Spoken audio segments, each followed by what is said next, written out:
এবং এরই মাধ্যমে যে শেরপুরে মহান স্বাধীনতা ও জাতীয় দিবস উপলক্ষে বাংলাদেশ জামায়াতে ইসলামের উদ্যোগে এক আলোচনা সভা অনুষ্ঠিত হয়েছে।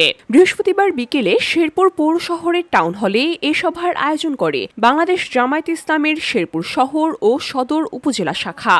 বসুন্ধরা, উত্তরা, বনশ্রী, কুড়িল ও বাড্ডা সহ রাজধানীর বিভিন্ন স্থানে অভিজাত ও অত্যাধুনিক মানের ফ্ল্যাট কেনার এক নির্ভরযোগ্য প্রতিষ্ঠান প্লেজেন্ট প্রপার্টিজ লিমিটেড। শহর জামায়াতের আমির মাওলানা নুরুল আমিনের সভাপতিত্বে অনুষ্ঠানে প্রধান অতিথি হিসাবে বক্তব্য রাখেন শেরপুর ১ আসনের সংসদ সদস্য হাফেজ মোহাম্মদ রাশেদুল ইসলাম রাশেদ। চিত্র খুঁজে ফেরার জন্য, এদেশকে আধিপত্যবাদের হাতে তুলে দেওয়ার জন্য যারা নানানভাবে ক্ষমতায় এসে ভূমিকা পালন করেছে, তাদের ক্রীড়নক হয়ে আজকেও আমরা দেখছি কেউ কেউ ভূমিকা পালন করার উদ্যোগ নিচ্ছে।